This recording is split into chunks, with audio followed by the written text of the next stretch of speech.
और आप सभी का स्वागत है हमारे चैनल पर। सुशांत सिंह राजपूत मामले में ड्रग्स एंगल से जांच हो रही है और बड़े बड़े कलाकारों के नाम सामने आ रहे हैं। दीपिका पादुकोण की मैनेजर जो काफी दिनों से लापता थी, आखिरकार वो एनसीबी के दफ्तर पहुंच चुकी हैं।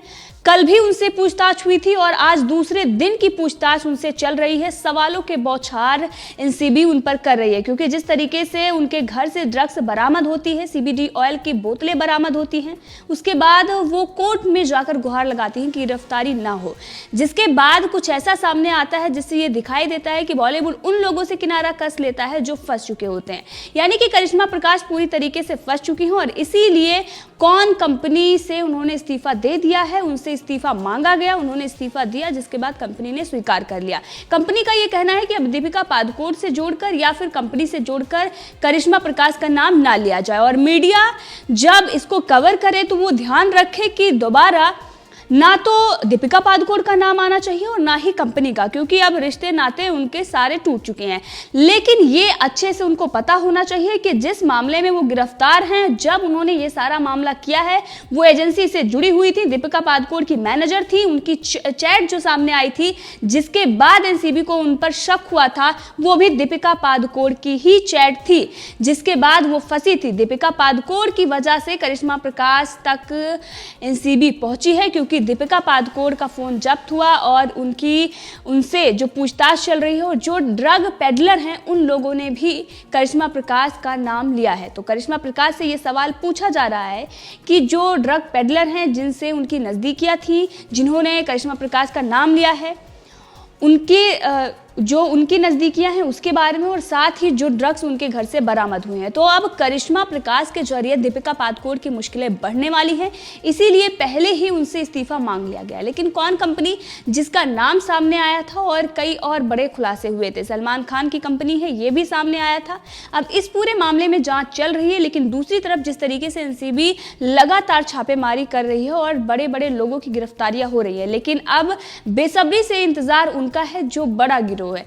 एक तरफ क्षितिज प्रसाद और इसके साथ ही अर्जुन रामपाल के साले, जो गर्लफ्रेंड के उनके भाई हैं, उनकी भी दोबारा गिरफ्तारी हुई है, क्योंकि इससे पहले क्षितिज प्रसाद की जब गिरफ्तारी हुई थी उसके बाद उन्होंने एनसीबी पर कई आरोप लगाए थे। इस बार एनसीबी ने सबूतों के बाद क्षितिज प्रसाद को गिरफ्तार किया है। इससे पहले क्षितिज प्रसाद के खिलाफ जो सबूत मिले थे, जिन लोगों ने क्षितिज प्रसाद के नाम लिए थे, उन लोगों के पास से ही ड्रग्स बरामद हुआ है। कोकेन बरामद होने के बाद उन लोगों ने बताया कि आखिर इस पूरे मामले में कौन कौन था, जिसमें क्षितिज प्रसाद जो धर्मा प्रोडक्शन के डायरेक्टर रह चुके हैं, उनकी गिरफ्तारी हुई है और अर्जुन रामपाल के साले की। तो इससे पहले जिस तरीके से करण जौहर और बाकी लोग, ये कहा जा रहा था कि धर्मा प्रोडक्शन से क्षितिज प्रसाद का कोई लेना देना नहीं था, उनके वकील करण जौहर के तरफ से, उनके वकील की तरफ से ये कहा गया था। लेकिन जिस तरीके से चीज़ें अब सामने आ रही हैं खुलकर और उसके बाद में जो पार्टियां होती हैं, उन चीज़ों की भी खुलासे हो रहे हैं कि उसमें ड्रग्स परोसा जाता है। और बहुत बार इंटरव्यू में जो बॉलीवुड के फिल्मी हस्तियां हैं, उन लोगों ने खुद इसका जिक्र किया है।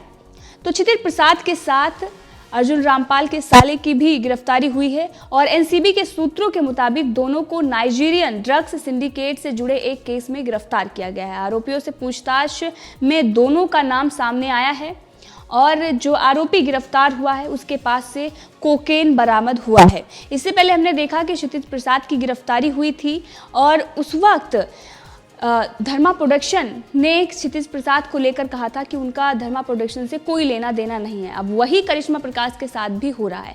दीपिका पादुकोण की वो मैनेजर हैं, कौन का ये कहना है कि अब उन्होंने कंपनी से इस्तीफा दे दिया है, इसीलिए दीपिका पादुकोण से उनका कोई कनेक्शन नहीं है। तो दीपिका पादुकोण का नाम ना लिया जाए, ना ही कंपनी का नाम लिया जाए। तो ये बॉलीवुड की रीत रही है, जब लोग फंस जाते हैं तो उनसे अपना किनारा कस लेते हैं और बड़े बड़े जो लोग वहाँ पर बैठे हुए हैं उन पर कोई आरोप लगा ही नहीं सकता, क्योंकि आरोप अगर कोई लगाएगा या फिर कोई सच्चाई सामने रखेगा तो उसके खिलाफ किस तरीके से एक गिरोह खड़ा होता है और उसको दबाने की हर कोशिश की जाती है। इसका खुलासा कंगना रनावत ने भी किया था और अभी लुवीना लोध ने भी किया है। उसके बाद ही उल्टा केस उन पर हो गया है। तो ये बॉलीवुड की अगर हम बात करें तो बॉलीवुड में जिस तरीके से ड्रग्स रैकेट चल रहा है, ये आज से नहीं बहुत दिनों से चल रहा है और सबको इस बारे में पता है, वहाँ पर क्या कुछ होता है सब चीज़ों के बारे में पता है। लेकिन उसके बाद भी इस पर बात अगर की जाती है तो बॉलीवुड जो गिरोह है, जो गैंग है, वो एक साथ खड़े हो जाते हैं।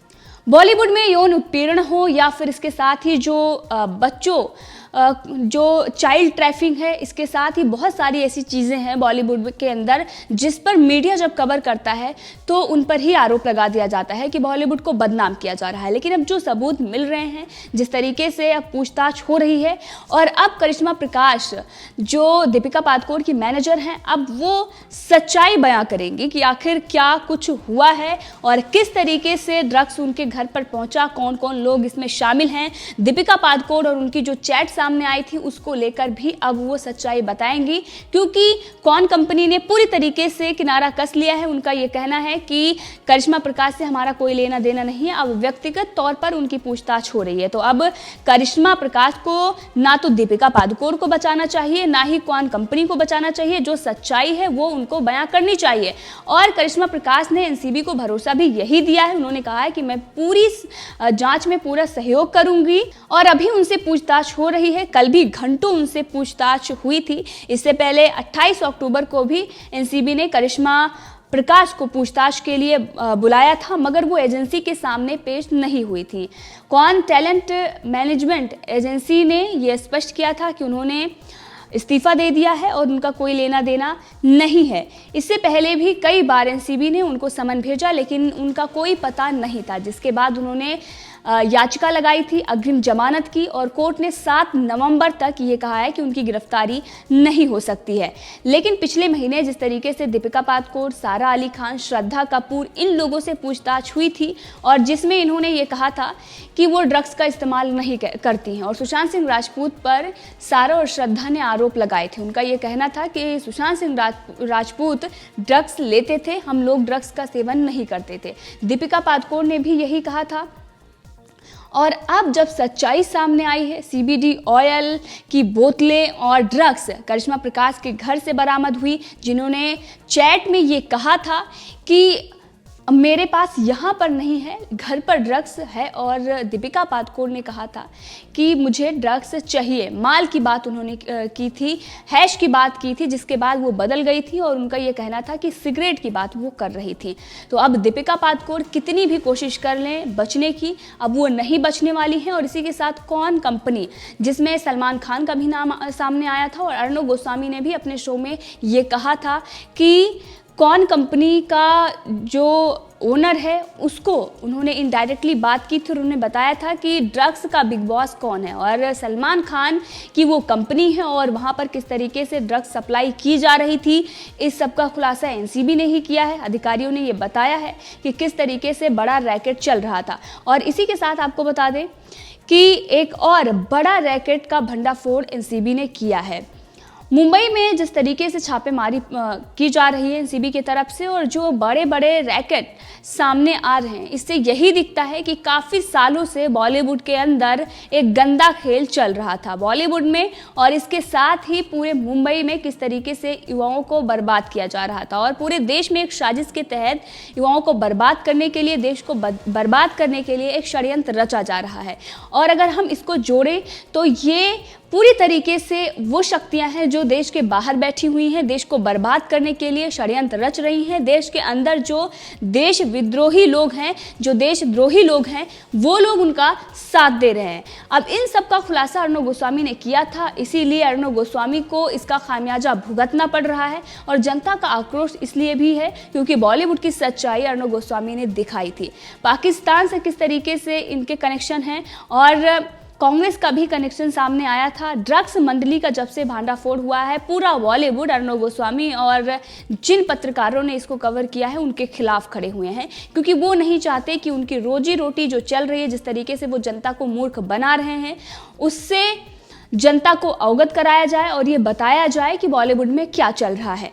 अब ये जो एनसीबी ने भांडाफोड़ किया है मुंबई में सुशांत सिंह राजपूत मामले में भी ये जो ड्रग्स कनेक्शन की जांच हो रही है, उसी में ये दायरा काफ़ी फैल चुका है और उसी के तहत एनसीबी ने मुंबई के उपनगर अंधेरी जुहू इलाके में ड्रग्स सप्लाई के एक नेटवर्क को उजागर किया है। अंधेरी जुहू सक्रिय इस गिरोह का सरगना अब्दुल वाजिद है, जिसे जांच एजेंसी ने धर दबोचा है। एनसीबी के मुताबिक अब्दुल खुद को डॉन बताता है और इसलिए उसने अपना नाम बदलकर सुल्तान मिर्जा रखा हुआ है। एनसीबी इससे पहले बॉलीवुड ड्रग्स कनेक्शन मामले में सेलिब्रिटियों से पूछताछ कर चुकी है और एक ऐसा ये नाम सामने आया है जो अपने आप को डॉन समझता है और उसका नाम अब्दुल वाहिद है। तो अब ये देखना होगा कि कितने और लोग बॉलीवुड में जो बैठे हुए हैं उनके जो काले कारनामे हैं उनसे पर्दा उठता है और सच सामने आता है। लुवीना लोध ने जो आरोप लगाए थे महेश भट्ट और मुकेश भट्ट को लेकर और साथ में अपने पति पर, उन्होंने बताया था कि सुमित किस तरीके से ड्रग्स का व्यापार करता है, लड़कियों की सप्लाई करता है। तो अब एनसीबी इस पूरे मामले में जिस तरीके से जांच कर रही है, इस पूरे मामले में क्राइम ब्रांच को भी जांच करनी चाहिए। जो इस वक्त मुंबई पुलिस अर्णव गोस्वामी के खिलाफ जो षड्यंत्र रचा जा रहा है, जो साजिश रची जा रही है, उनको ये देखना चाहिए कि बॉलीवुड में क्या कुछ चल रहा है, उस पर उनको कार्रवाई करनी चाहिए। लेकिन आज तक उन लोगों पर कार्रवाई नहीं हो रही है। तो ये दोहरा चरित्र मुंबई पुलिस का भी दिखाई देता है। लेकिन अब एनसीबी किसी को भी बख्शने वाली नहीं है। सीबीआई ही जल्द खुलासा करेगी और सुशांत सिंह राजपूत मामले में सारे चेहरे बेनकाब होंगे। जनता इसकी मांग कर रही है और जल्द से जल्द उन लोगों के चेहरे बेनकाब होने चाहिए। इस पूरे मामले में आप भी अपनी राय दे सकते हैं, कमेंट करके जरूर बताएं। अगर आपने अभी तक चैनल को सब्सक्राइब नहीं किया है तो कर ले, ताकि हर अपडेट आप तक पहुंचती रहे। धन्यवाद।